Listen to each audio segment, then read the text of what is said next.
Pemaparan ini disampaikan dalam program penyuluhan hukum dari Kantor Cabang Kejaksaan Negeri Pesisir Selatan di Balai Selasa kepada Wali Nagari Indrapura di Kecamatan Pancung Soal, Kabupaten Pesisir Selatan.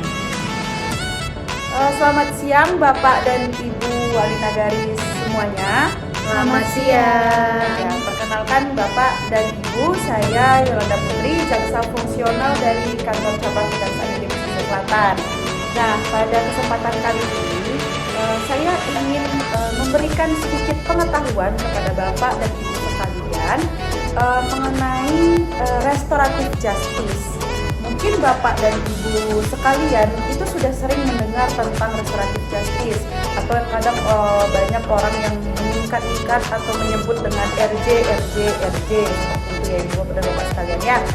Cuma di sini saya ingin bertanya terlebih dahulu nih kepada Bapak dan Ibu sekalian, sebenarnya menurut Bapak atau Ibu, restoratif justice itu yang pernah Bapak dan Ibu dengar itu biasanya dari siapa gitu? Polisi, jaksa juga biasanya, Bu. Nah, iya benar.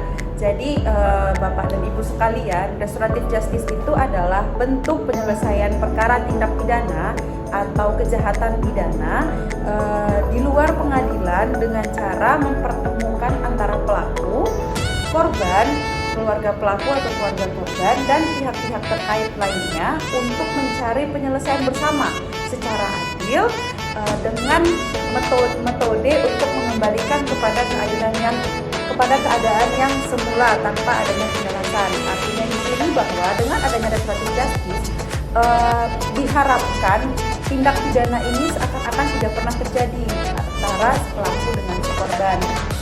Seperti itu Bapak dan Ibu sekalian. Akan tetapi tidak semua tindak pidana atau kejahatan itu dapat diselesaikan dengan restoratif justice atau penghentian penuntutan berdasarkan keadilan restoratif. Ada beberapa syarat. Yang pertama, restoratif justice itu dapat dilakukan apabila pelaku itu belum pernah melakukan kejahatan atau tindak pidana. Jadi apabila ada pelaku yang telah berkali-kali masuk keluar penjara, itu tidak bisa perkaranya diselesaikan dengan restoratif justice. Kemudian yang kedua, dari segi kerugian yang ditimbulkan dari tindak pidana itu, kerugiannya tidak melebihi Rp2.500.000. Jadi ini seandainya nanti ada di wilayah Bapak atau Ibu yang korbannya ini mengalami kerugian 5 juta. Nah, itu kepolisian maupun kejaksaan terutama itu tidak bisa menyelesaikan perkaranya dengan restoratif justice, karena apabila terjadi peristiwa seperti itu, kerugiannya di atas Rp2.500.000, maka penyelesaian perkaranya harus dengan SOP yang umum, pada umumnya yang Bapak Ibu kenal itu misalnya dengan sidang di pengadilan seperti itu. Kemudian syarat yang ketiga adalah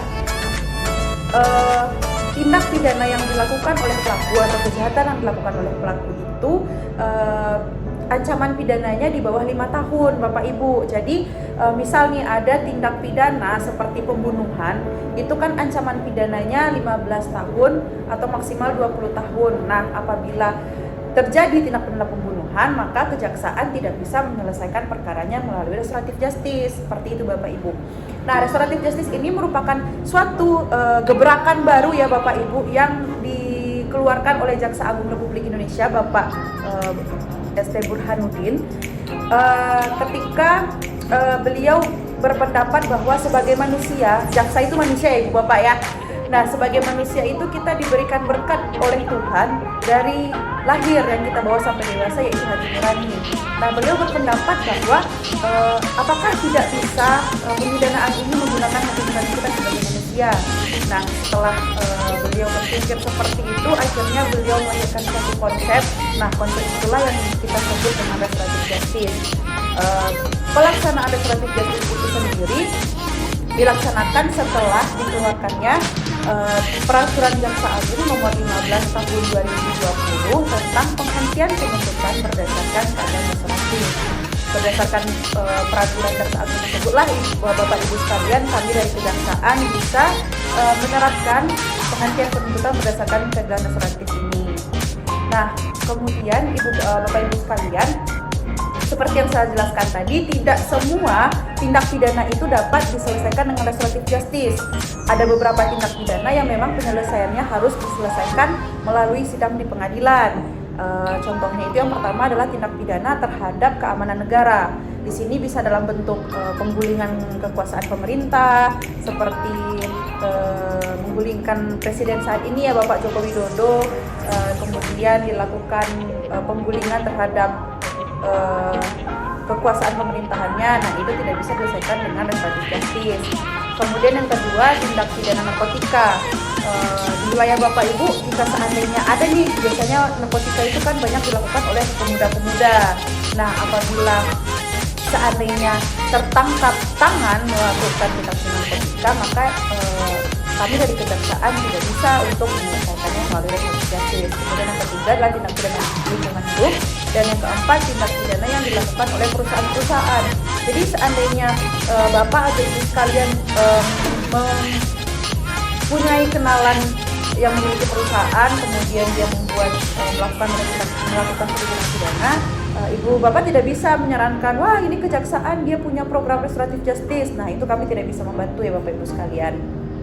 Nah, kemudian restoratif justice ini ketika dilakukan itu dia mempunyai dua kemungkinan Bapak Ibu. Yang pertama, kemungkinan untuk diterima, dan kemungkinan yang kedua itu tidak dapat diterima.